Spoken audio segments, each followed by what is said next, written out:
All right, here we are back on the Gun Culture Radio Show again, and I got Derrick with me again. Happy to be here. So appreciate him coming on, and as I told you guys many times now, if you want to download the podcast, it's there's a link in the description, so check that out. And also take a minute to thank our sponsors, Federal Ammo. We appreciate them for supplying us with lots of food for our guns, because that's important. Also, budsgunshop.com. They're a great outfit, and we appreciate them. Appreciate them a lot. So, I had this thought the other day, and you know how pirates get depicted in movies? Maybe I'm just crazy, but something tells me that real pirates are a little different than your average movie depicts. That's right. Maybe just slightly more ruthless, uneducated. Yeah, that's right. I don't know. No parrots on your shoulder. Eye patches. That's right.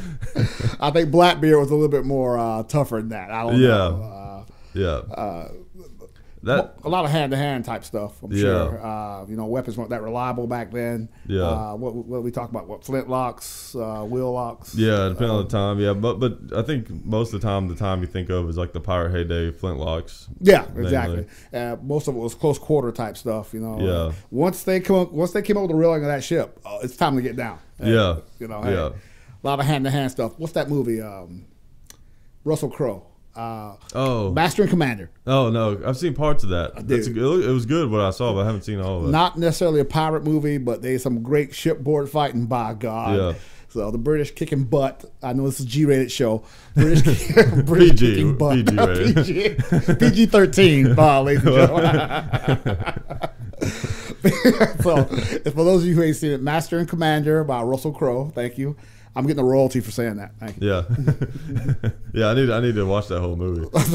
The naval stuff is pretty interesting back then. But the funny thing is too about pirates is people forget the fact that they were pirates. Like they stole things, from people. Like, hence the word pirate. Yeah, exactly. Like they stole your stuff just because it hadn't gotten to shore yet. That's right. Yeah, it's just crazy. And man, pirates had to be just some rough, ruthless characters. Number one, you're on a boat for 6-8 months a year. Yeah. So, that's not for the weak-hearted. Yeah. Also, it depends on who you were working for, if you were a pirate or not. If the country that you're pirating for wins, then you're not a pirate. You're a sailor. You're a privateer. Yeah, that's true. Yeah, but if you're on the losing side, you're a pirate. Yeah, that's true. Yeah, depends on who wins. Yeah, in a way, it's kind of like the whole insurgent rebel thing. That's right. Exactly. Where have I heard that before? Yeah. If you're against us, you're an insurgent. If you're with us, you're a freedom fighter. Yeah, exactly. I know you don't like getting political, so I won't say who said that. Yeah. I know, but one thing that I do kind of respect in a way about pirates is their ingenuity. Yeah. Because they really pushed human ingenuity because of the nature of what they were doing, like some of the weapons that they developed. Oh yeah. They even I don't know if they were the first, but they developed some of the first hand grenades, which was basically a cannonball. Yeah, with a fuse. Yeah. You threw it. Okay, get out of the way. Yeah. But make sure that fuse long enough. Yeah. I saw some pictures. I think they called them grenados or something like that. Grenadiers. Grenadiers. Okay, but but I saw some pictures of some on the internet, and some of the ones that had exploded, it didn't actually like explode like it basically just blew a chunk out of the side of it. If I got my history right, they picked the biggest guy. Because you couldn't be a little guy doing this. Yeah. They picked the biggest guy they could find, and he ran up there with a lit fuse, with a lit match or a piece of cord, whatever they used back then. Yeah. And he'd take a grenade or a cannonball with a fuse in out the sack, light it, and then heave it at the bad guys. Yeah. Problem, you had to get pretty close. Yeah. These things weren't light. So remember, they're shooting at you as you're lighting this fuse. Probably had a few drinks before he went up there. Yeah. Take the edge off. Yeah, take the edge off. Also, that's another thing, pirates, that we don't think about. They were drunk most of the time. Oh, which, from what I understand, you're on a boat that long, it's best to keep everybody lit up. Yeah. Keep everybody calm. Yeah. So Getting drunk's probably a good thing. Getting drunk, keep people calm. You're on a boat, middle of the ocean, a wooden ship, going 2 miles an hour. Yeah. I bet they killed each other as often as they killed other people, you know? Exactly. So you had to be tough. There wasn't much sitting around, you know, talking things out. Yeah. You know, you fought it out or nothing. Yeah. So another thing I don't get too is, I mean, I'm not up on all the history of the pirates and stuff like that, but I mean, it seems like a couple of good scores and they would say, okay, I'm going to go find me a place to live. Problem is, okay, yeah, you're right. A couple of good scores. You knock over a couple of ships. You got a couple of tons of gold. Okay, now what? Yeah. I mean, where are you gonna? Okay, where are you gonna go? Well, yeah. Just like now, I'll show up with some gold bullion. Yeah. where can I exchange this, please? Yeah. And then what? I mean, what do you do with your off time? You know, yeah, I'm rich and I was a pirate before. I killed, slaughtered people, but now I'll be a farmer. No. Now I'm a novelist. No. I'll sit and write poetry. No. Yeah. No. Yeah. I'm pretty sure if you were a pirate, you were committed. Yeah. And pretty much my understanding is that there was no retiring from it. You just did it until they killed you or until you died off. Because it becomes about that eventually. It just becomes about obtaining the stuff, not actually, you know, using it. Yeah, I get enough to, you know, buy some broads, food, get your ship repaired. Okay, let's get back out there again. Yeah. I mean, it's just a revolving process. So. Yeah. Piracy doesn't have a pretty good retirement program. No, it doesn't. What kind of 401k does yeah. What kind of health plan do they have? Do you have dental? Yeah. I don't think pirates have dental plans. What's the copay on this program? Yeah. Oh man. But these Somali pirates, which that's one of the most, that was, as far as security goes, one of the biggest booming aspects of security in the world until recently. East Africa, which the British got that sold up as far as security, shipboard security. It was too easy. They, from what I understand, these Somali guys would come out in their speedboats with their AKs up against a tanker or a freighter ship. Yeah. Who's gonna stop them? Yeah. Hey, dude, it's all yours. Take it. Well, what's weird about the Somali pirate situation is it's one of those deals where it'd be really, really easy to prevent. Yes. But you're right though. I mean, if they don't have any guns or any kind of weapons or anything, it's like free pickings. They don't there's few AKs to take over an entire tanker, you know. With someone else looked at doing that. Other countries got that sold up as far as security forces. But if you got a security force on the boat, these guys ain't got a chance. No. I mean, they don't have a chance. What's that? That speedboat full of African dudes coming at me? Yeah. No problem. Let me throw a few 50 cal rounds into no problem. it. You know? No problem. No, it's no problem if you see them coming if you're alert. Yeah. That's like anything else. If you're alert and looking for them, you're good to go. Yeah. These guys were effective in the past because, number one, these ships were unarmed, no security, no onboard security, and they had all the guns. Yeah. So I wouldn't really call it piracy. I mean, how tough are you? Well, yeah. Back in the day, the pirates had the same stuff that the other ships did. That was one of the differences. As nowadays, there's got little, you know, speedboats and stuff and the AKs. You know, but piracy would be really a serious issue if, you know, they had captured Navy ships and stuff that they were trying to take over. These vessels with. If they had comparable weapons, we'd have a problem. Yeah, but then it would end up being a war, and they would get squashed. Then wipe them out. But hey, if they ever get their hands on, you know, like actual naval warships, like an aircraft carrier, they're like scrambling fighters. And stuff. That's right, a pirate aircraft carrier. Oh, don't forget the submarines too now. I mean, but that'd make a great movie. Hey, Hollywood, if you're listening, come on. Yeah, it'd be the next Sharknado. So, no, we live in a different world now. The world we live in now, communication and reach is what really makes a difference. Exactly. I mean, in the past, if your ship got attacked, nobody knew it. Yeah, out there on your own. You're out there on your own. Now with satellite communications, cell phones, come on. Yeah. The minute something happens, you get on the phone, help is going to be on the way. Yeah. Which I guess these pirates, I believe, they would come out there They take what they could, snatch, get off the boat, head back to shore. Yeah. Also, not just East Africa either. Back in the day, and I believe still today, piracy is still an issue in Panama. Going up the coast of Panama, a lot of inlets, coves, pleasure boats. These guys attack these pleasure boats, these yachts and all that, which easy pickings. Yeah, because you got a lot of cash, probably a lot of cash, a lot of things of value on these yachts, on these charter boats, and they'll come out in their speedboats, mount the ship, steal what they can, hopefully leave the personnel and crew alone, and just get back in the boat, and go back inside, go back to the coast. Also, Vietnam and the Philippine area, piracy still an issue, and this is 2014. Yeah. I've heard that some of these people that sail around the world by themselves, which I think is crazy. Thank you. But that's one of the issues they have to be aware of, is that Vietnamese pirates, again, come out there, rob you, hopefully leave you alive, and then they disappear back up into the Mekong Delta. So it's still scary. It can be a scary world. Yeah, and that's one thing that's frustrating about the fact that really America is the only area that respects gun rights. Because if you just want to, like you said, sail somewhere, go across the world, or maybe you had a lot of money, you got some big yacht, and you just want to go somewhere, I mean, you're very susceptible to a pirate attack. Believe me, if I'm on a yacht, number one, if I got a yacht and I'm sailing around the world, there's going to be a security detail on that boat. That's true. Yeah, I wonder how that works with, like, when you hire private security. Why can they have guns and, like, you can't?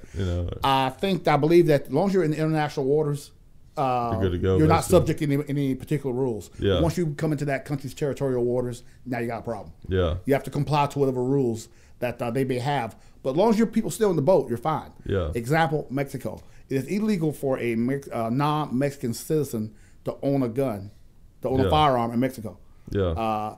Which is why a lot of contractors stay out of there. Yeah. There's a big need down south for contractors, but again, Mexican civil law and national law prohibits any non-Mexican citizen from having a weapon. Yeah. That's a problem. Yeah. So. Yeah, and the whole piracy thing, the modern piracy thing, it is so crazy. Like I said, because it's so easily preventable. Yes. I mean, it wouldn't take that much weaponry to just take care of the problem. I don't think it's big enough of a problem yet, because except for those 3 areas we already talked about, it's not necessarily a global problem. Right. Yeah. Back in the 17s, whatever's, you couldn't go outside of the coast without getting jumped by Blackbeard. Yeah. But now it's again coast of Somalia. The Vietnam and the Philippines. Yeah. Other than that, you're pretty safe. And another thing too, back then the goods would have been a lot more valuable.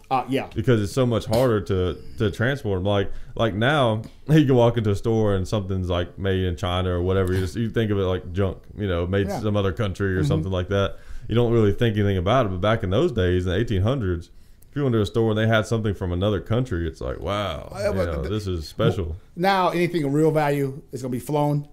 Yeah. Or they'll get cash and transfer the cash electronically. It's just you don't get it's not the same kind of haul you used to get back in the old days. There ain't no chest of gold on that ship no more. Yeah, that wouldn't make sense. Like, why would they even be transporting gold, That's right.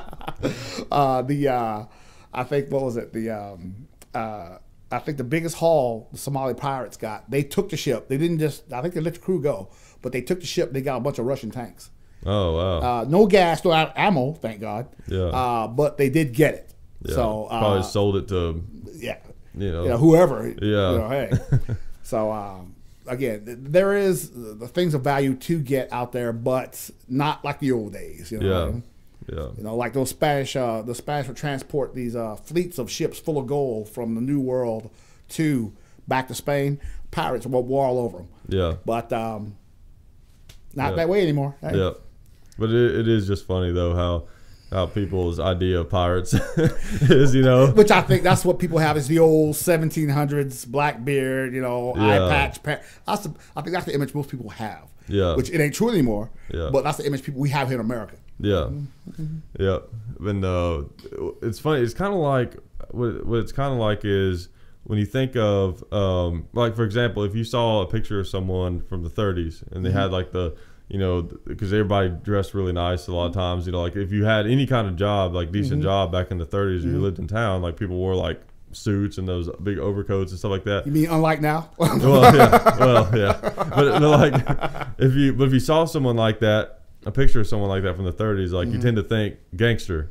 You know, you tend to think like there's some kind of mobster or something. But really, it's like everybody dressed like that back then. Yes, I got this joke I heard on this show. I can't tell it on this show, but people were more concerned about how they looked in public back then. Yeah. You know, people dressed better. They dressed as well as they could in public. There was essentially no casual wear. Yeah. It was either a suit or pajamas. There was no in between. Yeah, exactly. But that's kind of how it is with the pirates, though. Like, if you went back into those times when they're in the pirate heyday, you would have seen a lot of people that looked like pirates. Yeah. But they weren't, you know. That's right. Oh, he's got an eye patch. He has to be a pirate, you know. A 3/4 hat. Yeah, I know what you're. Yeah. So, yeah, you're right. You're right. It was just, yeah. The pirates are something else. It's kind of like I'll tell you another category of like the pirates, things that get so like their concept of them gets so misconstrued by like modern society and how we depict them in Hollywood and stuff. Is Vikings the same way? We think of Vikings as very glorified honor thing. They basically just went into villages where people were just minding their own business and took everything they had. Like, and the people were lucky if they didn't get killed. Yeah. Can we plug a HBO show here? I guess we can, right? Yeah. Okay, that show on it was a History Channel. Vikings. Yeah, I've heard that's good. I haven't seen it. Great show. I've seen the past week. Excellent show. Very realistic. Is it? Again, the Vikings, they would, you know what? They basically said, you know what? Norway sucks. Yeah. So let's go to England. Let's take other people's stuff. Let's go to England and take their stuff. Yeah. And when they got off that boat, you better be ready to get down. Yeah. Hey, because the Vikings were no BS. And their women fought too, by the way. Yeah. So they were very equal opportunity. If you can swing an axe, come on, let's go. Yeah. So in a nutshell, history is full of reasons to protect yourself. That's right. I know. It's crazy to think that, because now we have all this technology, we don't need to protect ourselves. You know, No, you should always be able to, in a position to protect yourself, because you never know what's going to happen. I think we talked about this before. A lot of people feel like that's what we got the police for. Yeah. No, the Supreme Court ruled, a year ago, I believe, or 2 years ago, that it is not the purpose of the police force to protect each individual in a community. The purpose of the police force is to protect the community as a whole. Yeah. Now, you as an individual should be able to protect yourself when the situation requires. Yeah. And I'm a big believer in that, because you cannot expect the police to be everywhere all the time. That's not practical. Yeah. And another thing too is think about, let's say some whatever hypothetical village that got raided by the Vikings. Well, that village might have been totally peaceful, no problems, great community for like 200 years. Yeah. But that one day, you know that boat pulled up. Yeah. So if they had decided like, oh, this is a nice village, we don't need weapons and all this kind, we don't need to defend ourselves because nothing ever happens. Well, famous last words. Yeah, exactly. Going further back, the Romans were real bad about that. The Romans were, they give you a chance first. Yeah. They send a representative. Hey, how you doing? I'm from Italy. Hey. Hey, we're going to take you over, okay? Yeah. All this stuff is ours now. Yeah. And you got the choice. You can either work with us, pay us taxes, go to bed early, you'll be fine. Or there's the other alternative. We'll come down here, we'll kill everybody. Yeah. Your choice. Yeah. Yeah. But they were cordial enough to give you the chance. Not to be they weren't unreasonable. They tried to talk to you. They tried to reason. Yeah, exactly. Yeah. I got an army. You don't. Yeah. Come on. Yeah. It's just better if you work with me, okay? Yeah. It's like Magnificent Seven. You seen that movie? Exact. Great movie. Yeah. Boy, you're going way back. Yeah. That line that what's that guy? He was a bad guy in The Good, the Bad, and the Ugly. He was also in Magnificent Seven. Was it the leader of that gang? The leader of the gang. Yeah. He said that why one of the people of the village said, why are you running roughshod over us? And he said, if God did not want them sheared, he would not have made them sheep. Yeah. And that's the way a lot of bad guys look at it. Yeah. Well, if they would stand up and defend themselves, It's kind of like that because you can mentality. Yes, exactly. Because you can, then you should. Exactly. Which is just a really low way of thinking. You know? Which is unfortunately that attitude is still prevalent today. Yeah, a lot of the criminal element out there feels like, well, I attack them, I rob, I do whatever because I can. Yeah. But one thing I've noticed, one common thread is that they always go after the easy target. Yeah. That individual in this certain city that should remain nameless, he big thug gangster. He attacked 2 females on a corner by themselves at night. Yeah, real tough guy. Yeah, really. Real gangster. Yeah. Well, yeah, right. Yeah. So they go after the easy target. And unfortunately, Vikings, pirates, modern day criminals, they'll go after the easy target over the person that's prepared and alert. Yeah, exactly. And one thing too, with when you're talking about like the modern, criminals and all this kind of stuff, and just the crime problem, which there always will be some element of a crime problem. But definitely one of the problems is whenever you're convicted as a felony, or convicted with a felony, it becomes like it's like a life of crime sentence in some ways. That's like a scarlet letter. Yeah, because it's so hard to bounce back from that. You're right. It is tough to come back from it, but you can. Yeah, you can. It can be done. It's too easy. It's easier not to. Yeah. A lot of the individuals I've had to deal with, it was just easier to do the wrong thing. One individual, which this attitude infuriated me.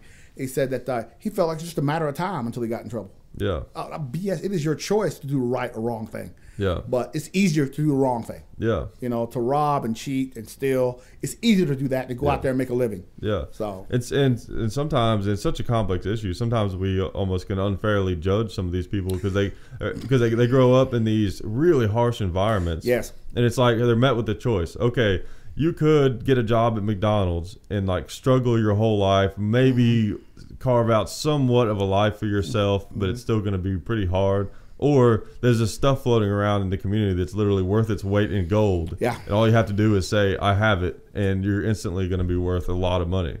You see that movie Traffic? We already talked about this. I'm not sure. I don't think so. Michael Douglas and somebody else. But anyway, there was a scene. It was about a senator's daughter who became addicted to crack cocaine. Yeah. And a serious addict. And the father was like, "What the hell happened?" And he made the girl's friend take her to where she was buying. Yeah. And the girl was laid up with the dope man, being abused by him. Yeah. And the father and the boyfriend were sitting out front. And the father, Michael Douglas, said, "Why would these people do this? What makes these people do this?" And the boyfriend's like, looked at him with this stunned look on his face and said, "Are you kidding? If I live down here, I can go out here, sell some dope, and within 2 hours make $600, $700, and then I can spend the rest of my day doing what I want." Yeah. And he said, if dope was in the suburbs, my family and friends would be fighting each other to sell it. Yeah. He says, "Why am I in college?" Yeah. And unfortunately, that was too true. Yeah. That is too true. It's the easy way. It becomes a trap. Yes. Because, think about it. You're like 16 or 17-year-old. We all know how dumb we were when we were 16 and 17 years old. Mm-hmm. So they're 16, 17 years old, and you're met with that choice, like I illustrated just a minute ago. And maybe you make that mistake, and you do, you're selling drugs or something like that. You get popped with a felony. Yeah. Oh, well, now you're really in it because now you've got a felony on your record. You're definitely not going to be able to get a good job. Yeah. You can't even hardly find an apartment if you have a felony on your record. Mm-hmm. And then what are you going to do? You got to stay a criminal a lot of times. Unfortunately, that's the choice that too many people make. You can come back, but once you get that first felony, you're making a tough job tougher. It's a big time uphill battle. Exactly. I mean, your life may have already been an uphill battle, and you just made it even steeper. Yeah. A couple of dope men I busted once told me that they gave me a dope man 101 class. Yeah. They said that number one, the minute you start dealing, you got about 2 years before you get that first felony. Yeah. And these two guys that I hooked up were low level guys, and they pulled out $20K a week. Yeah. But at the same time, they said they really didn't have anything to show for it. Because most of the money is, number one, once you start doing that, there's no going back. Yeah. You can't go back. $20K a week, okay, I'm going to work at McDonald's now. No way. Yeah. they really didn't have anything to show for it because most of the profit went back into getting more product. Yeah. And that was the problem with being a D-boy, is that nobody makes the money they think they're going to make. Yeah. Like anything else. Nobody makes the big Scarface money. Yeah. You know, nobody does that. You know, nobody makes the money where you can keep a tiger in the backyard. Yeah. There are probably some, but it's, you know, it's just like anything. It's just like, just because you play football doesn't mean you're going to be in the NFL. You know, it's right. And just because you're a dope man don't mean you're going to be able to buy a tiger and keep it in the backyard. Yeah, exactly. In fact, that's the #1 indicator of a dope man. You got a tiger in the backyard. Yeah. Dope. Yeah. But plus that life has that kind of life has a very short expiration date. It's just a matter of time. And if you get injured, shot, killed, or incarcerated, nobody feels sorry for you because you knew. Yeah. You knew. Yeah. So, in fact, one of the big ironies I went to a scene as a paramedic to pick up a dope man that was injured by another dope man. Yeah. I'm like, whoa, you're selling dope? And then when you get jumped by another dope man, you call the police? Yeah. To do what? Yeah. Yeah, that's just crazy. So. It's like, come on, man, it's free market. Come on, it's part of it's part of the game, dude. Yeah. Come on. And another thing too that is crazy about felony convictions, and of course that's kind of a general thing when you say felony, because felony could be anything from like an extremely small amount of some kind of narcotic, or it could be as heinous as just like the most heinous thing you can imagine. Yeah. But so it becomes a tricky issue when it comes to gun rights, where so if you're convicted of a felony, I think in most states, and maybe I should have looked it up, but I'm not clear if this is a federal thing, but I know in most states, and at least in Tennessee, if you get convicted of a felony, you lose your right to purchase firearms. Yes, or to vote too. Right, and to vote. So it's really easy to sit back and say, yeah, you know, they screwed up. Like, they're dangerous criminals. We can't have them out there having guns. Well, here's the thing about that. If your right to bear arms truly is a right that you just inherently have that is respected by the government, then why should it be, and how can it be taken away too? And also, here's another thing. If someone is so dangerous, right, they're committed a felony, and society views them as so dangerous where they're not responsible enough to be in possession of a firearm, then we have to realize that we can't stop them from getting a firearm. Because you can't. They're out there on the street. They're illegal. They'll always be able to get weapons. Exactly. If you got the cash, you'll be able to get it. Yeah. So really, if they're really that dangerous, where society is just in grave danger by this felon having a gun, then they need to be still locked up if they're that dangerous. In some ways. Tough call. Yeah, it is. I think as far as the felony and the loss of rights, it should be case by case. Yeah. You know, any kind of violent crime, okay, you're done. Yeah. But stuff like, well, you didn't pay child support. Yeah. Or, you know, you didn't show up for court. Failure to appear.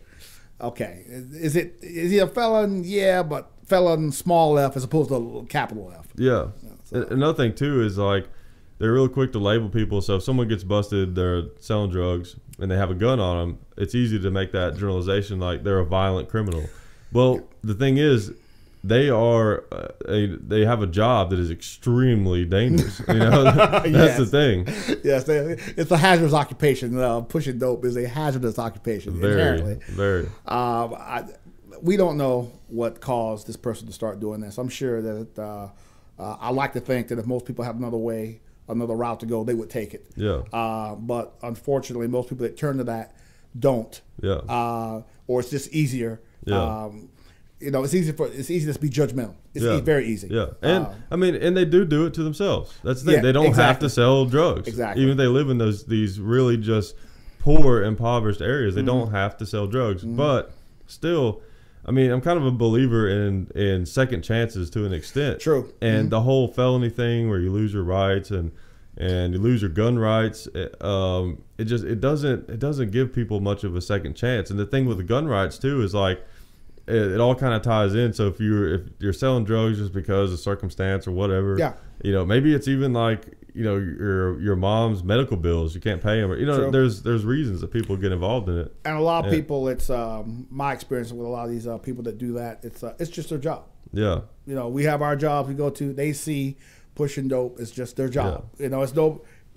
they're not vicious. They're not cruel people. It's their job. It's what they do. Yeah, yeah, exactly. And they're like, so, someone, they get busted for drugs, they get a felony, and like I was saying, a lot of drug dealers, they carry a gun not because they want to go out and hurt people, but because it's so dangerous. Oh yeah, they get them robbed and all this kind of stuff, and they have to fend for themselves. Yeah. So you get convicted of a felony. Well, now you can't own a gun. Well, then if you get caught with a gun after that, you're a felon with a gun now. Then it's really serious. Oh, but you can't. But then the only option you have is to still sell drugs. That's the only choice you have. So then. You end up still having to carry a gun because you don't have any options, and then you get popped with that, and you're really screwed after that. Yeah. And it's really easy for you to get in a downward spiral. It can be a snowball effect. From a few choices that weren't necessarily that bad, and you didn't necessarily hurt anyone. Again, I think it depends on the circumstance, and also how willing is this guy to do things differently. Right. People do what they have to. I understand that, but at the same time, you have. Even if you don't think you have options, you do. Yes, you always do. And you got to try to do the right thing. Do your best you can to do the right thing, because doing the wrong thing can haunt you. Yeah. For a long time. Yeah. Yeah, a very long time. There's no substitute for just learning some kind of skill. Yeah. That's the thing. Some people, like, they don't understand how the job market is just like any other market. It's supply and demand. Yeah. If you don't have any skills that are in demand, then you're not going to have a very good job. Exactly. Or if you're not unwilling or unable to go where the work is, that's another thing that shoots people in the foot. Yeah. Which, if you got a felony conviction, part of that probation might restrict you to a certain area. Yeah. Which you're done. Yeah. And one option, if you are someone who has a felony, that there's one element of a job that you can get that pays higher without experience, and that's something that a lot of people aren't willing to do. Like just, I don't know, like really hard labor work and things like that, and stuff like that. There are felony-friendly jobs out there, which in Southern California, LA area, that's one of the big pushes they make to, because needless to say, okay, I guess I can say that, this certain area has a very high convicted population. I'm picking my words wisely, people. I'm picking my words wisely. The only reason I say that is because in the LA County Jail, there are more people in the LA County Jail than in the LA County Jail than in the whole state of, say, Tennessee. So, yes, they hand out felony convictions like candy out there. Yeah. So once these people get out, you got to have a high number of felony-friendly jobs, which the Catholic Church out there is doing a great job trying to help these people get back on track, especially the younger ones. Yeah. Let's save them while we can. Yeah, definitely. Mm-hmm. Yeah, I mean, the younger they are, the better chance you have of turning around. Yes, and the experience here in this area of the country is that the later they offend, the more chance they won't offend again. The problem in this area is that the younger they start offending, the more chance they're going to keep offending. Yeah. So that's a problem. Yeah, exactly. And it is good that there are charities and there are people out there that are trying to help. Like the Halfway House, that's a good outstanding program. Great idea. We need more of those. Yeah, definitely. Again, felony-friendly jobs, halfway houses for people just out of the joint. Give them every chance you can to do the right thing, because if you don't give them a chance, the only choice they have, like we talked about, is to go back to what got them screwed up in the first place. Yeah, I mean, I think there are those convicts out there. They're just mad at the world, and they're never going to find a place in society. But I think there are also a lot of them that they do genuinely want to do the right thing. Yeah, and I'd love to see it be a little bit easier for those people that want to do the right thing to go down that right path. Surprisingly, a lot of your state jobs are felony friendly. Depending on what it is, I was surprised to find that out. A lot of your state jobs are felony friendly, depending on what it is. Yeah. Of course, no security aspect. But, Yes, in charge of the gun locker, triple homicide guy. No, not you. But any kind of supply, admin type work, again, felony friendly. You'd be surprised. Yeah. And again, like you were saying, it does depend on the crime. Depends on the crime. I mean, if someone like convicted of rape or like some kind of, most homicides, stuff like that. It's like, I mean, you knew what you're doing. You made a big mistake. Yeah, that's a big one. Yeah, you're lucky that you're breathing. Honestly. That's right. I mean, back in the old days, someone did something really bad, they were gone. I mean, it was like guilty, take them out back, which I believe they still do that in Russia. There's none of this. There ain't none of this. Well, we'll put them on probate. No, guilty, out back, boys. Yeah. Hey, the hole's dug. Yeah. Of course, people like debate the death penalty, all that kind of stuff a lot. But the thing that makes that so tricky is that, like, if somehow you knew that you were 100% accurate with the convictions, yes, then me personally, I would be behind much stiffer sentences for some of these heinous crimes. Yes. But you can't always be 100% sure. Exactly. The justice system is fallible, and that's why I'm not necessarily a fan of the death penalty, only because mistakes have been made. Yeah. And you can't take the chance of hurting someone that was innocent. Yeah. And so that's the only problem. That's the only problem I have with the death penalty. Yeah. But this comedian said once, and I agree, that we should make it. Once we do everything we can to rightly convict someone. Yeah. If we have to put them to death, then we should have it on a hill with a guillotine. Yeah. and have 5 numbered baskets at the bottom of the hill. Make it like a game show. Take bets on which baskets the head's gonna roll into. I mean, if we're gonna do it, yeah, it'd be like Running Man. You know the Arnold Schwarzenegger movie, Running Man. Yeah, that's right. You're going way back for that. Yeah. There you go, Running Man. Yeah, make a game out of it. See? I mean. And them Romans and them gladiators said, hey, the Colosseum, hey, yep. You're convicted. Dude, I tell you what. They'll give you a chance. There are 3 lines out there. Yeah. If you take them out, you can walk out of here. Man. That's fair. I mean, come on. That's right. Can't say it's not fair. I mean, it beats being hung to death or hanged to death. Come on, dude. I mean, come on. 3 strikes, 3 lines. Come on.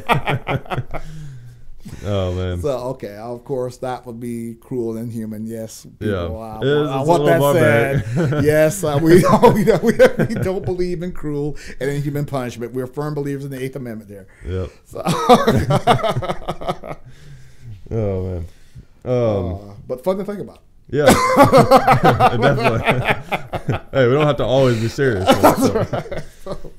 Right. Let's see. One of the other things that we're going to talk about, kind of on that same line of thinking, sort of, but is use of force. Yeah. More from like now looking at it from the opposite perspective. Yes. Use of force laws across the United States tend to be pretty much the same. Use of force in the United States, in all jurisdictions, pretty much, don't quote me, pretty much all say the same thing. You can use deadly force to protect yourself or someone else. Right. And of course, with use of force, we're mainly referring to law enforcement capacities. Exactly. You can also apply it to personal protection also. Right. If someone's threatening your life or can cause bodily harm to you or someone else, you can use deadly force. Let me emphasize this, as a last resort. Right. To protect yourself or someone else. It's very important that you remember that, and to keep you either keep you out of jail. Remember, unless you see a weapon, deadly force is a absolute last resort. Yep. Last resort.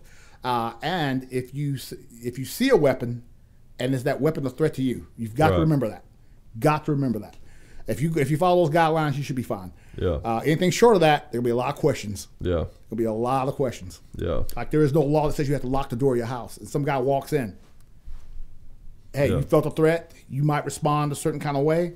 Depending on what that response is, determines whether you end up in the back of a police car or, at home having dinner with the kids.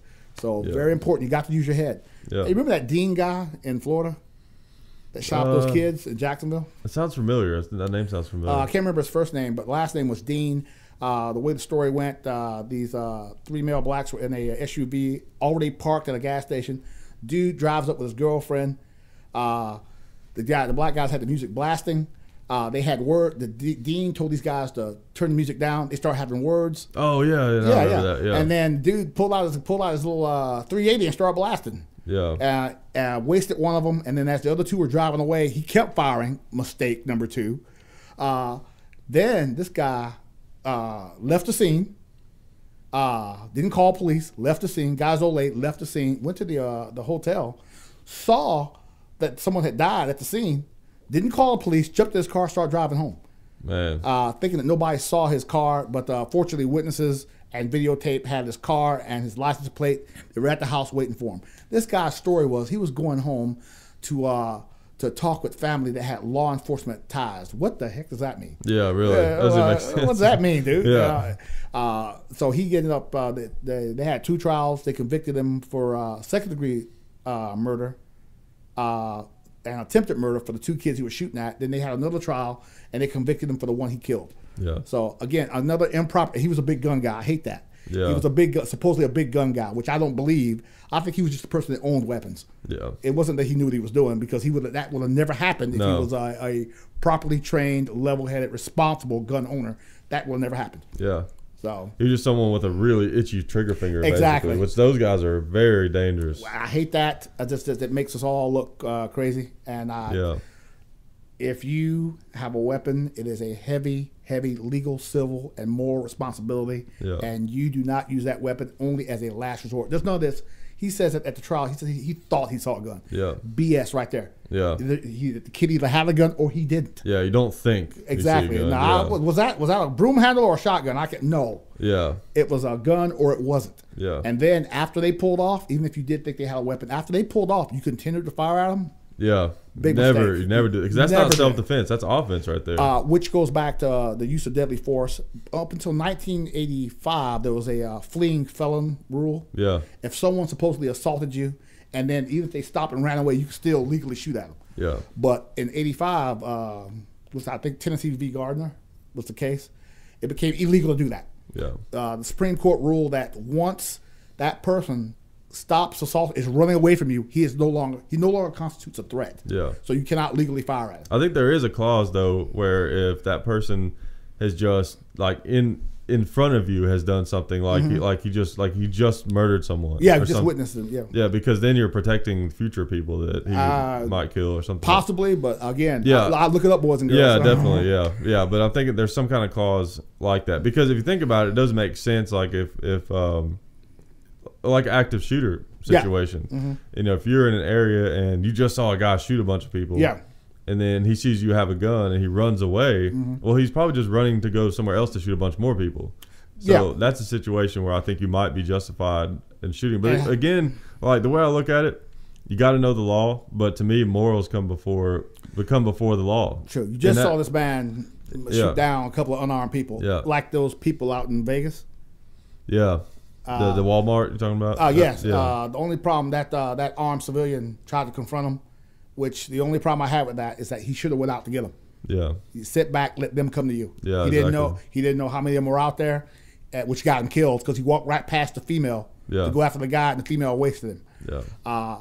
He didn't know how many were out there, and he didn't know where they were. Yeah. So best thing to do, sit back, let them come to you. Right. And that's where the whole standard ground thing comes in too. Mm-hmm. Like the other side loves to argue against standard ground, but the thing is, like, standing your ground means exactly that. You're standing your ground. You're defending your ground. If your ground is not being threatened or attacked, then you don't have anything to stand for. You know what I'm saying? That's right. That's the thing. It's like you're not standing your ground if someone else is over there going away from you. That's right. Exactly. And in this state, there's no duty to retreat. If someone threatens you, you don't have to run away. If they're threatening you, you have no obligation to run. Right. So and that's how it should be. They might chase you. That's the thing. Yeah. I mean, or you running might encourage them to keep coming after you or somebody else. So. Yeah, exactly. I mean, to me, that's just comes down to a moral right. It's like, I am legally allowed to be in this spot right now. Yes. Whatever it is, parking lot, walking to your truck or something, and some guy, that wants to threaten you with some type of deadly force. He has a big baseball bat with nails sticking out of it or something. That's old school, but swinging a chain. with a big spike ball at the end of it. That's right. It's like, this guy, he wants to take me off of my ground. That's right. I can't let that happen. Usually that won't happen if you're prepared mentally, physically, morally to confront a threat like that. Yeah. People like that back off. A lot of these bad guys are kind of cowardly. Yeah. They won't challenge someone that won't back down to them. Right. Number one, like that, what's that woman in Philadelphia that was snatched up by that nutcase? She got off a bus. She was a nurse, got off a bus, and this dude jumped out of the shadows. I don't know if I heard about that one. Okay, dude. Female nurse. Of course. Female nurse. Came off a bus one night, walking back to her house. This felon who'd already assaulted and attempted to murder one female 2 years prior, snatched her up and took her to his car and tried to take her away. she was minding her own business. This guy assaulted her. She put up a hell of a fight. They got it all on camera. A surveillance camera caught the episode. This one put up a hell of a fight. But the guy got her in the back of the car, and fortunately, the car was low jacked because the dealer that had sold the fella in the car didn't trust him. So put a GPS locator on the car. Probably one of those buy here, pay here. Exactly. And that's how the FBI ATF found this guy. Yeah. Again, that woman, if you're minding your own business and someone confronts you, you have every right to defend yourself. Which, if that woman, she was on the cell phone, not paying attention, and that's not to blame the victim, but that's one reason she got jumped, because she wasn't necessarily aware of her surroundings. Yeah. A lot of these bad guys, they go after the soft targets. If you're not aware, you're not alert, they think you're weaker than them. Yeah. They'll come after you. But if you and if you think about it, they're animals. Yeah. And what does an animal do when it hunts? Takes out the weakest one. The weakest one in the herd goes after them. Yeah. Because they don't want to take a chance on confronting the strongest one, because, I might get injured now. Yeah. Personally, I've avoided a couple of situations because you made it very plain. Look, they may be more of you, but it ain't gonna be easy. You try to overrun me. You try to. I'm here doing my legal job. Yeah. I don't care who you think you are or who you feel like you are, dude. There's gonna be a problem. Yeah. You might get me, but it ain't gonna be easy for you. Yeah. And most of these guys, so-called gangsters, will back right off. Yeah. But I'm not saying look for a fight. But at the same time, as I told somebody in the hood, I'm not looking for trouble, but sometimes trouble finds you. Yeah. So you gotta be ready.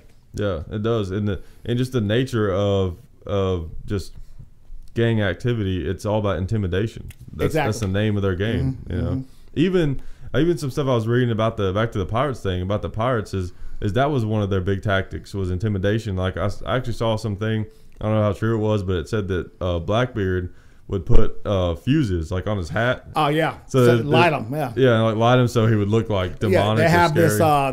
this haze, blue haze around him, which intimidate the heck out of people back in the 18th century. Yeah, yeah. Which is easier for them if the person gives up. A lot easier. Yeah, I don't have to risk my butt. There's always a chance he might kill me. So yeah, it's a lot easier if you can intimidate him. Which a lot of people count on that. Yeah, but I've learned too. Size don't necessarily mean anything. No. Nah. Don't let size intimidate you. No, definitely. And that's one of the beauties of firearms, is because even a small 95-pound female can defend herself against a 300-pound 7-foot guy, you know?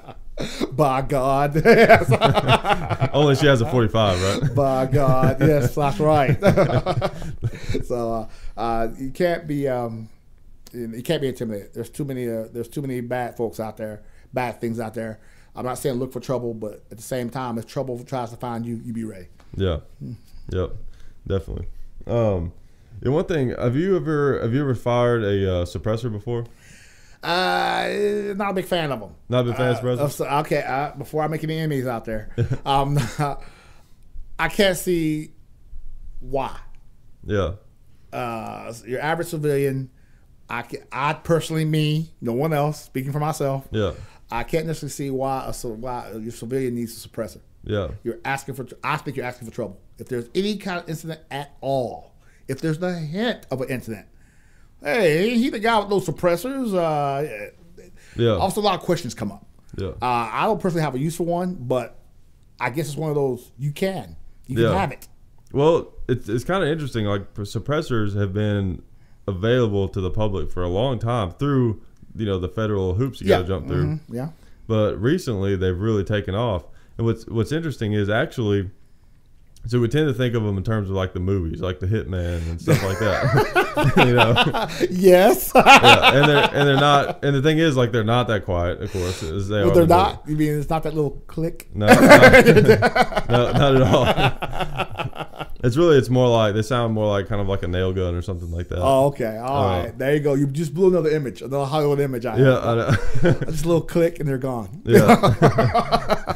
No, it's like, but they're starting to discover a lot of cool uses for them. Like, one of them is actually hunting, which it's taking a while for that to kind of catch on, because people think, wait a minute, you're hunting with a suppressor, Well, you want to kill the deer. You don't want to scare him now. That's right, yeah. But there are certain things, like, especially if you're trying to take out like a bunch of rodents or something like that, you don't scare them off. You can take out more of them at a time. Yeah, the rodent sitting there and his buddy's head explodes. Hey, what happened? Yeah, exactly. I didn't hear a thing. Yeah. Oh well. Okay. Yeah. Another thing too is people are making arguments for their use in a home defense situation because it doesn't bust out your eardrums if you fire a gun inside. All right. Okay. You can keep your wits about you, and stuff. Which goes back to something else we talked about. People don't necessarily understand how loud weapons are. Yeah. And if you're not expecting it or used to it, a sound of a handgun going off is very loud. Yeah. Mm-hmm. Okay. And of course, the other side of that is, while I definitely see that and agree with it, that would be an advantage of a suppressor in a home defense situation. Mm-hmm. But the problem with it is, if you use the suppressor in a self-defense situation, a home invasion, it kind of looks bad in court.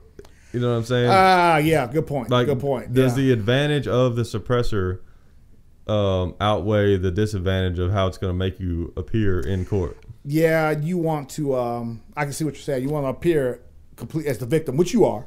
Right. But if you're, if this guy makes a forced entry into your house and you jump out with your suppressor, your 9mm suppressed weapon, and put two of them in his head, well, whoa, suppressor, whoa, dude. When they're showing your gun in the courtroom, it's going to look, to the people who don't understand. Now, I don't agree with it.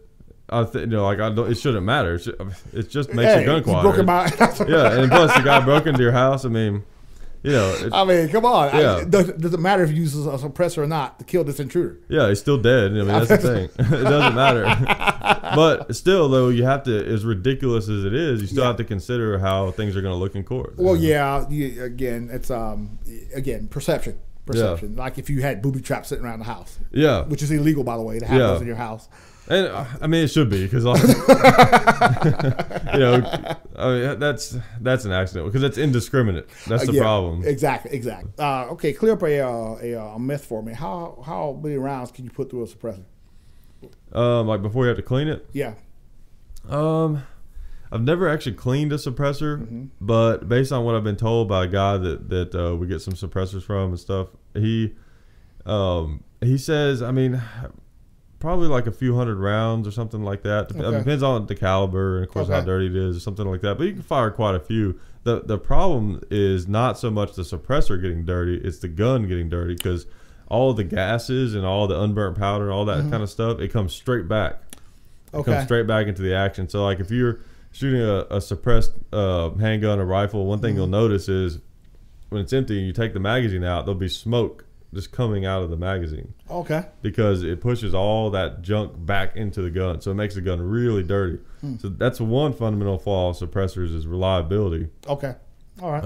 You see like movies got the hotshot Navy SEALs, and they're in there with suppressors and of course. I mean, I'm sure that they use them sometimes. That's limited use, though. It's not. It's not a primary use. It's a limited use, specialized mission. Yeah, because you're gonna have some malfunctioning issues with a suppressor if you shoot it very many times. You don't shoot all the time with a suppressor. Right. Yeah. Exactly. You like a suppressed 50 cal? Do they make those? I'm not They might. I don't know. A Barrett 50 cal. Put a suppressor on that, please. Yeah. I know. Well, and one thing too that reminds me is, sometimes people are unclear on exactly what a suppressor does. Yeah. And there's two sounds that a gun makes that makes it loud. There's the sonic crack of the round breaking the sound barrier, and then the other one is the pop sound of whenever, just like if you had like a cork gun and you pull it out, you pull a cork out of a bottle, you get that pop. It's just that it's the air as you're creating like a vacuum as that bullet is leaving the barrel, and then once it leaves the barrel, all that air rushing back in creates that loud pop sound. So that's what a suppressor eliminates, because it allows that to happen gradually. Oh, okay. Because it has all these baffles and all these different things. So like that process happens gradually, basically. So you eliminate the pop sound. Okay. But you have to shoot subsonic ammo, or you still get the crack. Okay. So like, for example, if you have a suppressor on like a 223, and you're shooting standard ammo, it is quieter, and I've even shot some where you almost didn't even need ear protection, but it's still loud. You still hear that loud crack. Okay. And of course with like an AR, you don't want to use subsonic ammo, because if you do, you basically have a 22 long rifle. So it's like, there's no point in it. Right. But for like 45 is inherently subsonic. Yeah. Just standard. It's big slow round. Yeah. Yeah, exactly. So it's good for that. But. Yeah, suppressors are pretty fun, actually. Okay, well, okay, but just that never used one. Sorry. Yeah, they're pretty neat. One thing that's really cool about them too is like you hear the bullet impact, you know, because it's so quiet. Even though it is, I mean, you can hear it pretty. It's not like, you know, you can fire one off in the next room and someone's not going to hear it. It's not like that in the movies. But it's kind of fun, though, when you're shooting something far away. You get that kind of like that sound, and then you hear the round thud, you know, into the ground. Because it's subsonic. I mean, you can. Yeah, like the pop of the gunfire doesn't overpower the sound of the bullet impacting. So does it affect your range? Actually, suppressors can actually have the opposite effect. They can actually increase the velocity sometimes of the round. Sometimes they'll affect your point of impact because, you know, if you think about it, like when the bullet's coming out of the barrel of a gun, it's all perfectly even, and which is what gets your accuracy, because all those gases are escaping the seal at the same time. Okay. But with a suppressor, sometimes you can have some uneven stuff going on. And some of them are adjustable and stuff like that. So that can be kind of tricky, especially with handguns. Okay. Because the handguns, you have to have on some of them at least, you have to have a device that is like, it's called a recoil booster. Okay. Because some of the older suppressors, you turned your semi-automatic handgun into a single shot, basically. Okay. You had to like rack the slide each time. So they had this like little like spring-loaded thing, basically, where it gives you the recoil. But in doing that, sometimes you can what was that? Phone went off. Okay, I was like, holy shit. But I forgot to put my phone on. I thought they're making their move. Yeah, I know.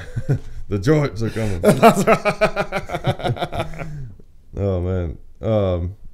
But yeah, I'm no expert on suppressors, but I have shot some and stuff like that. Actually, recently we did some stuff with a shotgun suppressor, which was pretty fun. A shotgun suppressor. Yeah. Well, you've seen No Country for Old Men, right? Yeah. You seen that movie where, you know, he has a suppressor on that shotgun? It's like that, but it doesn't sound like that. Okay. All right. It's like in that movie, it had of this weird, like high pitched kind of sound, but in reality, basically, it sounds like a normal shotgun blast, but it's like the volume is just like reduced. It's like you took the volume and just turned it way down, basically. I don't know, a shotgun suppressor. I don't know. Seems kind of contradicting. I mean, if you're going to use a shotgun, why are you going to suppress it? But to each his own. To each his own. Well, you know, it's if you're going bird hunting or something like that in the woods, you don't want to scare the rest of the birds. I want to kill that duck. The other ones are okay. Just him. And I'll be honest, some stuff that comes out for guns, some of it's just fun, you know. Some of it is just kind of a toy, honestly. Cool. Why not? I mean, why not? I mean, it's legal. That's all I got to say. It's legal. And like, I just don't buy into this whole thing where we have to, like, the other side makes us feel like we have to show some type of specific use for everything. Yeah. All guns are potentially dangerous. Yeah. A flintlock from 1787 will kill you. Yeah, exactly. So just because maybe this one firearm isn't as needed, let's say, as some of the others, like, oh, we shouldn't have that because, you know, they're all equally, you know, potentially dangerous or useful and practical. Okay, people kill people, not guns. People kill people. Yeah, guns are just a tool. They use a knife, a hammer, a stick. Yeah. People kill other people. Okay, I mean, you know, if they didn't have guns, they'd use knives. We talked about that in England. Their big thing, England, which guns are outlawed. Right. Knife, people getting stabbed, that's their big problem. Yeah. So people will use whatever they got on hand. If they want to kill you, they're going to. Yeah. So, people are always going to find some kind of way to hurt each other. Slingshot. Yeah. Exactly. Ask Goliath about that. Yeah. They outlawed slingshots after David took out Goliath. Yeah, I know. With a protest, outlaw slingshots. Yeah. A weapon capable of taking out a giant. You see that? A kid got the slingshot. Next thing you know, there's a dead man there. Come on. Yeah, I know. Man, it's just crazy.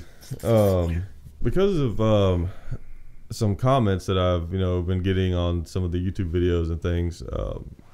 There was this video that I did where actually my AK broke. A part in it broke. What? Yeah, it was part of the spring assembly, and it was. I know, it's crazy. An AK breaking. AK breaking. I thought that was unheard of. I know. Well. That's like seeing a unicorn. Yeah, I know. Yeah, I know. Well, AK broke. Yeah, I know. Well, come to find out that it was a Century Arms, and they're okay. they're not the worst, but they're also not the best. So some of the parts weren't as well made. But it came from where I was slapping that dust cover back on, and I didn't have it lined up, so I ended up hitting it really hard, and it's kind of out of balance, and it broke that little piece at the end of the spring assembly.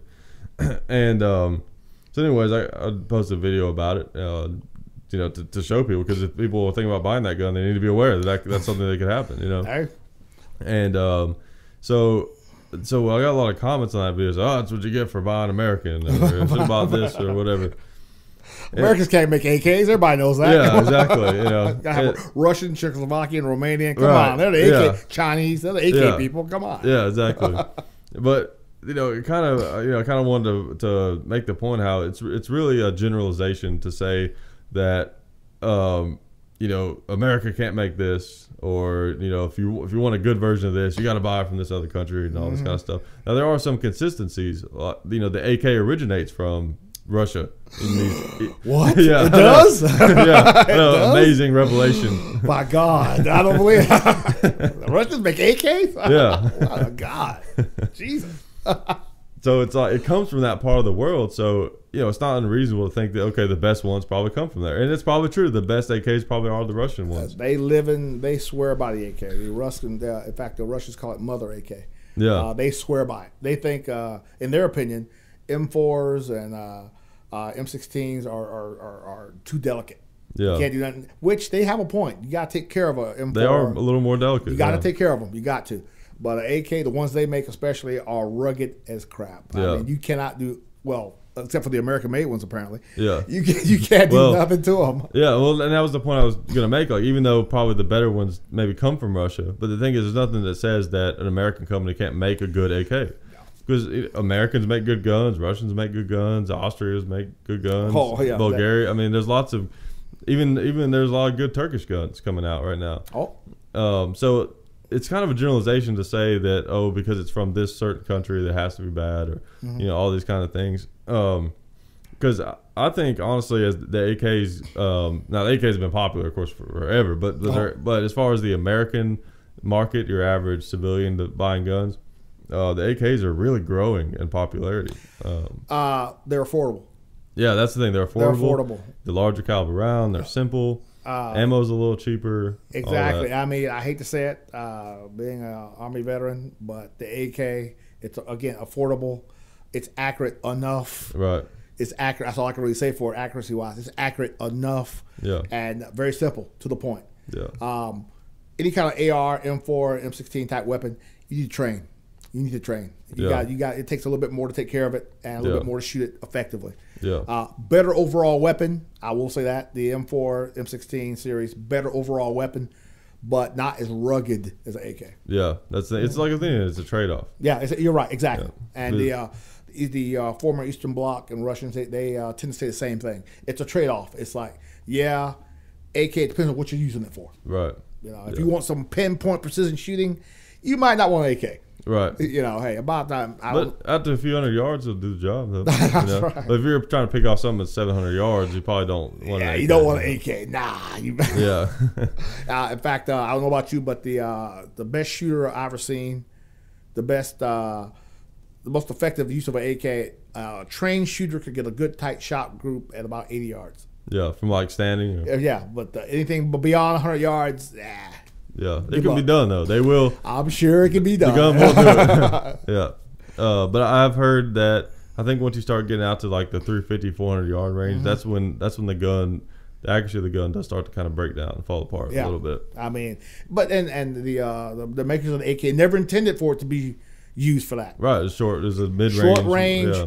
In fact, Kalashnikov, his attitude, his purpose behind the weapon was he wanted the most firepower possible from a handheld weapon. Yeah. And by God, he did a good job. I gotta give it up to him. Oh yeah, he did. Great job. Yeah, it's a great gun. But the thing is, as it gains in popularity, I think that there will probably be some American companies that come along that make some really good ones, and there may already be that I'm not aware of. Again, because of the affordability. The only problem with American-made weapons is cost. Yeah. That's the only problem. Yeah. And AK is popular because your average guy can afford to get not one, two, or however many he needs. And, right. Ammo, a lot cheaper. Yeah. Just simpler weapon, but it was designed to be a simpler weapon that you could teach. I heard a Marine marksmanship trainer. He said, AK, I get a group of guys that never touched a weapon before. I'll give them about a 2-3 hour class. We're gonna be out there shooting. Yeah. M4, M16. I'm gonna need a week. Yeah. You know, hey. Yeah, it's just a little more involved, breaking it down, taking the bolt out of the carrier, and being able to hit what you're shooting at, because very, very accurate. Yeah. But I don't know. Have you heard anything about that? I saw a new weapon that the Russians have, the AK-100.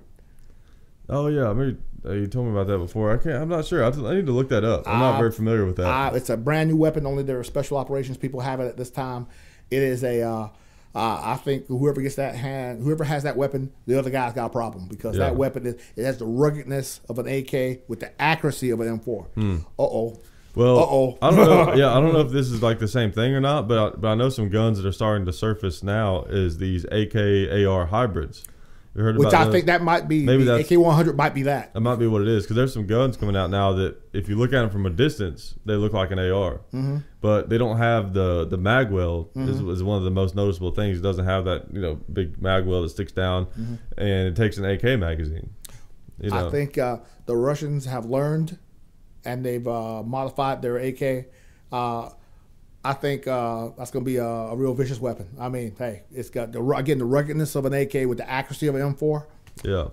Yeah, because the accuracy of the AK, I don't think has anything to do with the actual cartridge itself. It's just the construction of the gun. Like, have you ever seen an AK fired in slow motion? You ever seen like a YouTube video of it or anything? It flexes a lot.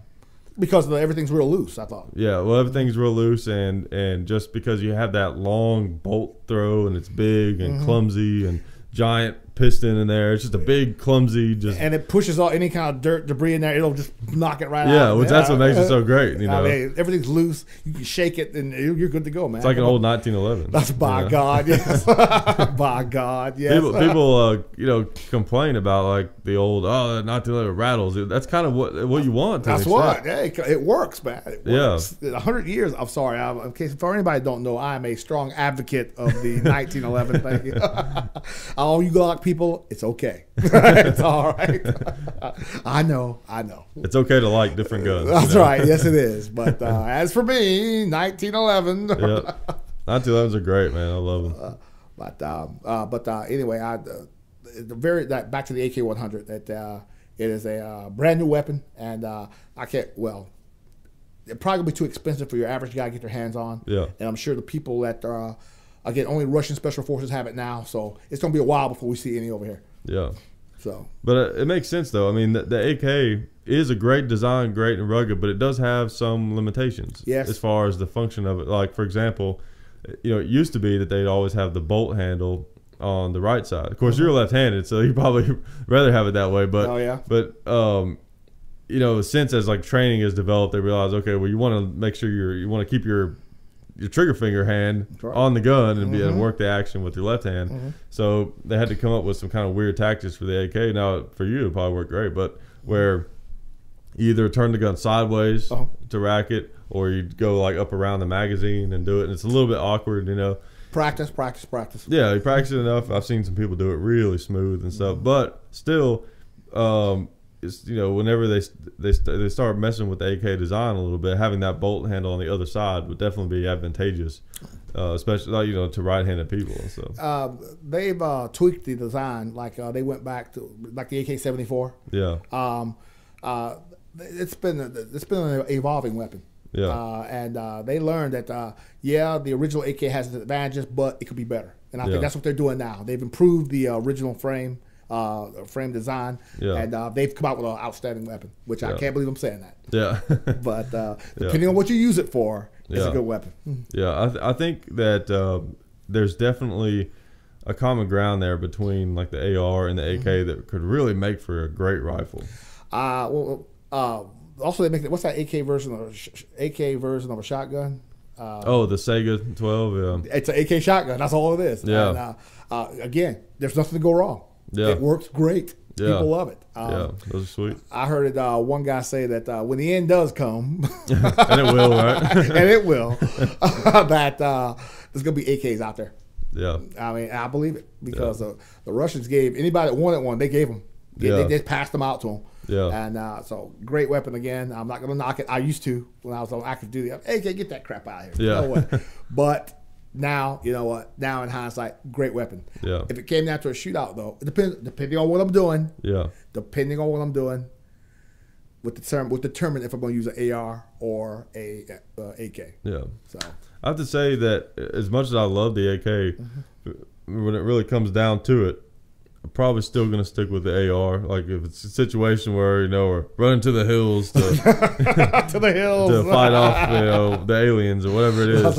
I'm gonna go with the AR probably. You know, like for my two main reasons are the ammo is lighter, even though it's not as big of a caliber. That's a disadvantage, but the ammo is just lighter. You can carry more of it. Yeah, Roger. And yeah, then sure can. and the AR is just. It's so ergonomic. It just feels so good in the hand. It points so well. It's so smooth and just feels great. You can't beat it. But if you can't get your hands on one, yep. AK. AK is great. I don't know. Let me shut up. I won't say anything more. I will beat down the AR anymore. Yeah. But it's tough, man. That's why people argue about it so much. That's why I was going to ask that. As far as AK versions, Russian, Chinese, Romanian, which one is the best? Well, definitely if you have like a pure Russian one, those are one of the best. The Sega, the Arsenal brands are some of the best. Now, I'm sure that there's, as with always, there's some smaller companies that are more, you know, probably have some real specialized custom stuff done to them and that are like really good. Okay. But as far as like your general kind of basic AK arsenal, a lot of times it's kind of considered one of the best. As far as the cheaper ones, I've heard that the Wassers are actually not bad. Who makes that?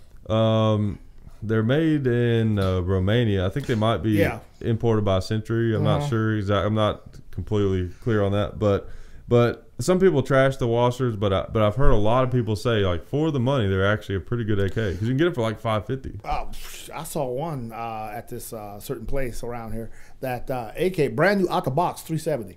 Yeah, now I'll be a little wary of an AK for $370. Yeah, because there are some out there that it's just like, how are you selling it that cheap? It's got to be. There are pistols that cost more than this. Yeah, yeah. I mean, it is an AK, pretty easy to manufacture and all that, but still, you get down to like that $300 range. It's like, I don't know. You still gotta have some quality standard. I mean, you just can't throw anything out there because you want something that's gonna work. Yeah. Okay. Yeah. All right. But yeah, the Wassers are a pretty safe bet. What about the Chinese AKs fire a different caliber round, right? Because not the standard 7.62 by 51. I thought they fired 39. No, I think 39. Yeah, Chinese fired that's the standard AK round. 39. Yeah, 39. Yeah, the 51 is that's 308. Okay. Yeah, that's what the M60 shoots. So yeah, showing my age, boys and girls, M60 machine gun. Don't you mean the 240? What are you talking about? That's right. I know. Sorry. M60. What's that? Yeah, he wheeled me in here in a wheelchair. That's how old I am. But the Chinese fire a short. I thought they fired a short 7.62. And there's one that I'm not familiar with. Okay. I'm pretty sure that like most of the Chinese AKs on the market here are just your standard 7.62 by 39. Years ago, I in a certain place I fired a Chinese made AK, and it had I was amazed because it had a short 7.62. It might be. I mean, there might be another caliber that I'm not aware of. But I know this. But the standard AK is definitely the 7.62 by 39. Okay. And then of course you've got the AK-74, which is that 5.45. Yeah, 5.45. Yeah. Yeah, it's basically like a 2.23 essentially. Oh yeah. You know? But which is pretty cool. I mean, I know they went to that like in the 70s. I think the Russian military. They saw how much more accurate the M16 M4 weapon was over the AK, and they said, you know what, we want something with the AK's ruggedness, but with the accuracy of an M4. Right. And that's when they came out with the AK-74. And then they went back to the regular. And they went back to the regular because they had the same problem that we have: no knockdown power. Yeah. You know, very accurate, very accurate. With the 74, just like the M4, it's all about shot placement. Yeah. But depending on shooting under duress, like if somebody's shooting at you, shooting under duress, shot placement kind of goes out the window. Yeah. You're just putting rounds out. So if you're in that situation, it's better to go with the 7.62. Yeah. If you hit him anywhere, that guy's down. Yeah. Yeah. And then you got that balance between, is it better to have something that's low recoil where you can have lots of quick follow-up shots and put them about wherever you want, or is it better to sacrifice some of that and just have a bigger round? It's like it's like the whole 9.45 argument. Exactly. In this land that should remain nameless, there's a lot of nameless lands. That's around right. There. Where this place that should remain nameless. This individual was firing at these other United States people, and witnessed this guy get hit. Bad guy get hit 3 times with a 223. Yeah, and he kept firing. Yeah. Finally, somebody yelled to the 240 Bravo gunner, "Take that guy out!" And then with that 7.62 by 51, different story. Different story. So again, the only problem I've ever heard anybody say, including myself, about the M4 M16 series, no knockdown power. Yeah. The Russians, again, they tried to go back to get more accuracy with the AK-74, and then had the same problem we have. So they went back to the 7.62. Yeah. But this new weapon they got, I think they fixed it. They got both worlds. Yeah, and part of it also is the weight bullet, because I know that I've heard at least that when they still used the 55 grain round back in Vietnam, it was actually more effective. Yeah, it had a little bit more. I wouldn't say knockdown power, but it was more just damaging to the flesh because of that uneven spin that the round had.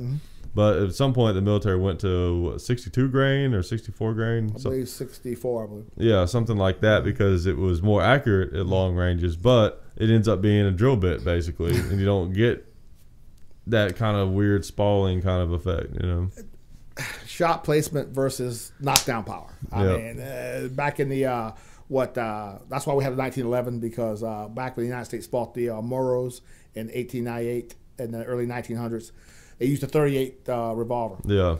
Completely ineffective. Yeah. Yeah, but it would just go through them, and they just keep coming at you. Yeah. They switched over to 1911. Different story. Yep. Let's ask Alvin York about that. That's right. That's what I'm saying. It's good enough for him. Oh, my God. I got a question. You might know this. I saw, this is off subject. I saw a movie called Rooster Cogburn with John Wayne and Catherine Hick. Yeah, it's like it's like a sequel or a prequel to True Grit. True Grit. It's a sequel to True Grit. Yeah. She's getting ready to shoot, and she did that thing you saw Gary Cooper do and Sergeant York.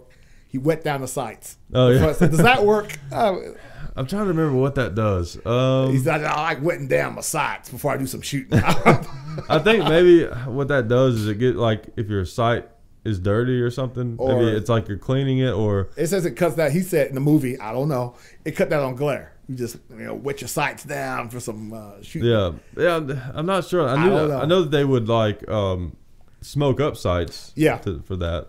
About World War II guys doing that. Yeah. Yeah. Yeah. So I'm not sure. It might have been realistic. It probably was. A lot of times in those old westerns, they get quite a few gun stuff. Right, and especially the older ones. It's back in the days when more people just had guns and stuff. Of course, that's changing. That's what's so cool about the gun culture is it's growing so fast. Like Florida, they have Florida has the most carry permits issued than any state in the union. And, because the attitude's changed. The cultural attitude toward guns has changed. Yeah. And again, all anybody wants is responsible gun ownership. Right. Responsible gun ownership. And again, one more time, I've said this before, I'll say it again. I've never had anybody have a problem with me carrying because you carry professionally. Yeah, exactly. And once they realize that you carry professionally, responsibly, nobody has a problem with it. Yeah, I mean that gun, it demands you to be extremely responsible, legally and morally. Yes, and it is a absolute last ditch thing. Exactly. When I'm carrying mine, I don't even think about it. Yeah, I forget that I have it to an extent. But I'm so used to carrying it and stuff like that. If something happens, I'm pretty sure I would remember. It's part of it. I would probably remember that I have it. At this certain place that I cover, this individual who works for the same company wanted to come in. He says, "Well, if you're on vacation, you ever go anywhere? I want to come in here and do what you do." Yeah. I went, well, dude, you're by yourself in here. Something happens, it's just you. He goes, "No problem. I got my guns." I thought, you're done right there. Oh, no way. The first word out of his mouth was, "My gun." Yeah. You're done right there. No way. Yeah. Keeping a cool head is the most important. Exactly. It's about de-escalation. Yeah. Even if you have a weapon and you have a situation, do everything you can to de-escalate the situation. Yeah. Again, that firearm is an absolute last resort. Yeah. Because there's always a chance you'll get tested.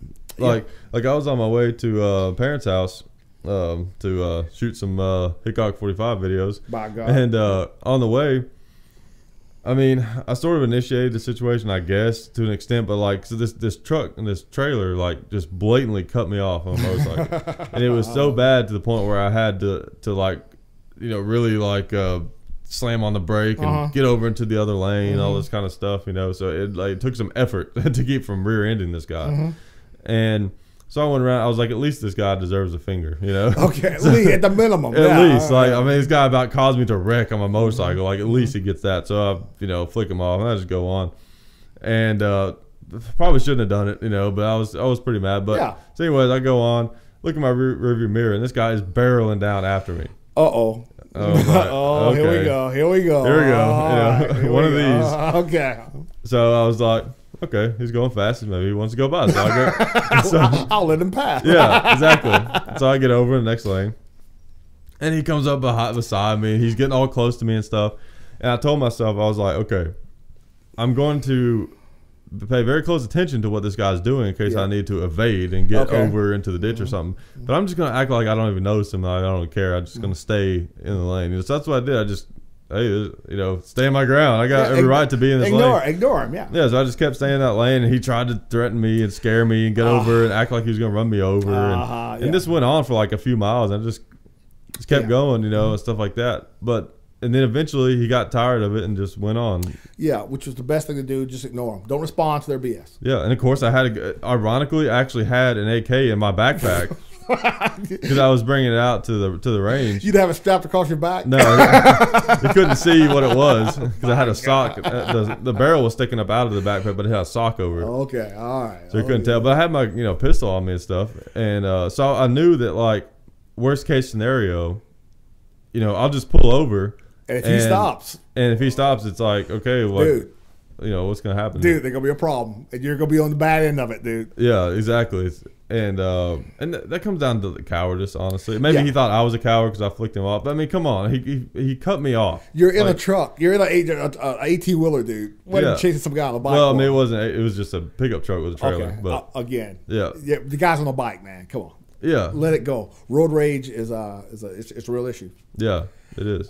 Similar story to that is I was leaving this place where I worked. I look at how vague I have to be here. Yeah. I love that. I leave this place where I work, and it was like 3-4 in the morning, so I'm tired, right? And I get in the truck. I was so tired. I got in my vehicle, and as soon as I shut that door, I was out. Yeah. And then I don't know how long I was out. It was the middle of Nashville. I'll say that. And all of a sudden, I hear a banging on the window. I was like, "What?" Oh yeah, I remember this. I jump up. I see this white guy with banging on my window. Going, "You can't sleep here. You cannot sleep here. You can't." I'm like, I thought it was police. I'm, "Oh, okay, yes, sir." And then I looked around. After I cleared my head. I looked at the guy. He's got this backpack slung across his back, and his pants are tattered. Hair matted. Then it dawned on me, this is a homeless guy. Yeah. And he says, "Oh, you can't sleep here. You can't sleep here. Well, why don't you give me a ride at 12th Street?" I went, hold on. I reached under my seat, pulled out my 9mm, pointed at it, I went, "No." He took off like a rabbit. So, yeah, dude. Yeah, don't bang on my window, please. I'm trying to sleep here. Yeah. Which that never always amazed me. They see you sleeping in the car, and they bang on your window. Dude, not smart. Yeah. Not smart. That's the last thing I'd ever think to do. Oh, yeah. Well, he's a homeless guy. Yeah. I guess he wasn't all there, but dude, no. If I really had to get someone's attention for some reason that was sleeping in a car, I would just like holler to him from a distance, like, "Hey," try to wake him up, or maybe like knock on the window and then kind of like get back really far, and be like, "Hey," This individual who caught someone else sleeping at work. Oh yeah. Yeah, you remember this one? And we did something incredibly stupid. Oh, he walked up behind this person and racked a shotgun. And an armed security guard. Armed security guard, and racked. And this individual walked up to his vehicle with a guy. Yes, he was sleeping, and he racked a shotgun, and to scare him and wake him up. Yeah. Anything could have happened. Yeah. I could pull his weapon and fired on him. Yeah. He knew better than to do that to you. Yeah. A couple of weeks later, a similar situation. Yeah. I make it very plain. If I happen to nod off at work, my weapon comes out. If I'm in back when I worked for these people, if I was in the hood, just in case I nodded off, my weapon was out. Yeah. You know, I used to do that too. Because you never knew. You know, if I could walk up to your vehicle, you didn't know. Yeah. So this individual who was supposed to be keeping a lookout didn't. Didn't. And the person said, hey, Captain, it's so and so. And I woke up and I looked and there they was about 40 yards over there waving at me. Yeah. And I think he knew, don't come up to my window and rack a shotgun because I would have fired on him. Yeah. I mean, dude, and I don't know if that would have been justifiable. I don't know. But plus you don't know what kind of dream you have. You know, sometimes you have dreams you wake up and they still feel kind of real and stuff. Yeah, you don't know. You don't do that. But he didn't do it to me. Probably a good thing too. I mean, okay, think about this. Everybody's had that dream where there's some kind of noise like a lawnmower or something outside and it gets incorporated into your dream where it becomes part of your dream, right? So because I think like dreams, they feel like a long time, but some of them happen like in an instant. Yeah. So like so he might rack a shotgun and that might become part of your dream. So all of a sudden you're having this dream about like, you know, some home invader, bank robbery, or you know, shoot out the old west, and you don't know. Yeah. You don't do that. No. That is incredibly stupid, incredibly dangerous. Yeah. But very irresponsible. You don't mess around with guns. You don't do that. You don't play. You know, what? Empty gun is the first one to kill somebody. Yeah. You know, I thought it was empty. No, you're wrong. Yeah. You're wrong. You never do that. No. Yeah. That's just reckless. Extremely reckless to do that. Yeah. That's just ridiculous. So anyways, so some of you guys that are World War II movie buffs, you may have seen the movie Fury that came out recently. Excellent movie. Excellent. Oh, man. Great movie. Now, Excellent. I'll go ahead and do a disclaimer. This will be the last thing we talk about here on the show. Okay. So if you haven't seen the movie, now we're not going to give away any big spoilers or anything, but we want to talk about it some for some of you guys that have seen the movie. So if you haven't seen the movie, go ahead and cover your ears. Yeah, cover your ears. Shut it off now. Please. Don't want you to waste your $9. Hey, yeah, exactly. But anyways, just man, it was so refreshing because it's been a long time since there's been a World War II movie of almost any kind. Yeah, I think the last one of any quality was Saving Private Ryan. That was like 98. Yeah, of course, that of any quality. I mean, that was a great movie. Oh my god! Oh, great movie. Yeah, it doesn't get any better. And honestly, I was not expecting this at all. But I think Saving Private Ryan is still probably better. But Fury stands up pretty well. To Saving Private Ryan. Realism.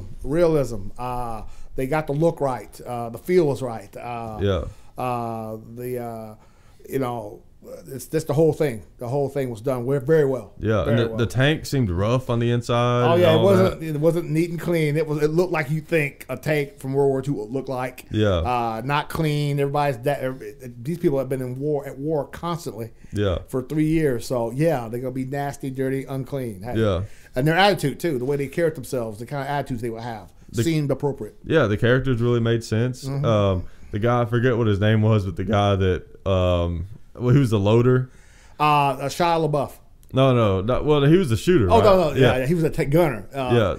The guy who was the real rough character, you know. The hillbilly. He was he was the guy Shane from Walking Dead. Yeah. That guy was something. His character cracked me up. I mean, I didn't really necessarily like his character a lot, but he was just funny, you know. Realistic.